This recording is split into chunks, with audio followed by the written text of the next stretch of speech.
Assalomu alaykum. Bashi gonga qachon bo'ladi, gonga qachon bo'ladi debdi. Agar Asqat Tamayev vizitni qabul qilsa, Asqat Tamayev bilan bu donikmi kimdir ishonmayman. Bu Peugeot 207. Buni yaqinga boshqatdan turbo qilib chiqdi. 4 sekundga 100 ga chiqadi bu.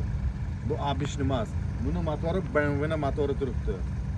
4 sekundga 100 ga chiqqandan keyin shu bilaverina bu qanaqa turbo o'rnatilgan.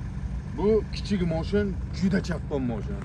Men uverman Asqat Tamayevni MP-yatini ham, Doniyormi kim edi, uni ham BMWmi, BMWsini ham bu men o'ylayman shu 5 sekundga gonkaga prosto oladi-da. Agar sizlardan maksimalni like, podpiska bo'lsa boku, xudo xohlasa gonkaga qabul qilsa vezovda bo'ladi. Fadilat saqlamiz, o'zi mashincha bir obzorini ko'rasizlar, vixlani ovozini eshitasizlar.